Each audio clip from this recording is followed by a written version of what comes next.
Thank you, Madam Chair. I appreciate this opportunity, and thank you to Ranking Member McGovern.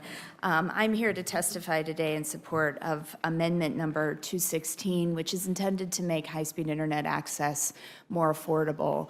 I want to also just take a moment, though, to say that I'm in part here to stand up for my constituents, that there are some really damaging provisions within this bill that are going to impact them directly. 19,000 of my constituents are going to see over $1,000 increase in their premiums for health care.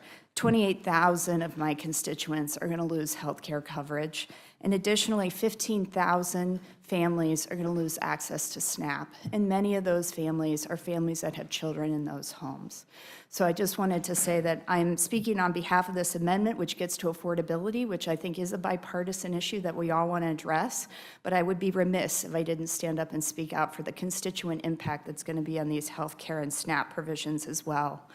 My amendment would lower costs, though, for working families by using a small portion of the revenue from spectrum auctions to reestablish a broadband affordability program like the Affordable Connectivity Program. Right now, this is what the American people need. This is what rural America needs. But instead of policies to lower costs and make life more affordable, the President has entangled us in expensive trade wars. Moving forward with this bill will raise prices. In fact, these trade games could cost the average American family up to $4,000 more per year. That is $4,000 to many folks that simply just do not have that money in their pocketbooks. My amendment introduces a measure of fairness into this otherwise harmful bill. This simple amendment puts working families first. Spectrum, the invisible radio frequencies that carry our wireless signals, is a limited public resource. The proceeds from auctioning it off should be reinvested in the public good, not to offset tax cuts for billionaires. Let's be clear, broadband is not a luxury, it is a necessity. Families rely on it to pay bills, do homework, and earn a living. Yet the high cost of service remains the #1 barrier to staying connected. A recent survey found that nearly 2/3 of adults saw their internet bills rise over the past year. 1 in 5 said rising prices forced them to downgrade, switch, or cancel service altogether.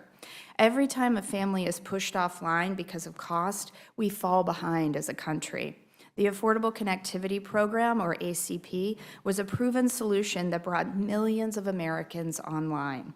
But despite its success, Republicans allowed its funding to lapse last year.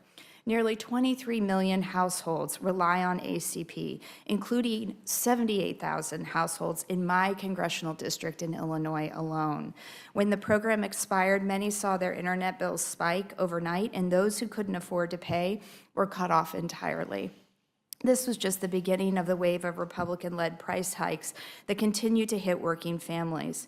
Now the President wants to unilaterally repeal the Digital Equity Act, the clawback funding Congress appropriated to implement it. These programs were designed to help seniors, veterans, rural residents, and people with disabilities get the tools and training they need to get online.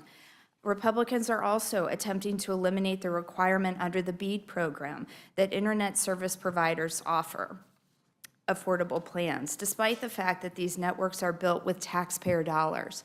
Just this month, Senate Republicans voted to permanently repeal an FCC program that would provide Wi-Fi hotspots to school children. We've seen what these choices lead to, kids doing homework in fast food parking lots or outside of libraries, like what we saw during the pandemic, and this is just quite simply unacceptable. We have made progress in closing the digital divide, but it's critical that we finish this job. Study after study confirms that cost is the biggest barrier to broadband access. Any serious solution we must tackle that head on. My amendment does just that. It delivers real relief to working families already struggling under President Trump's price hikes. I urge my colleagues to support this, and I yield back.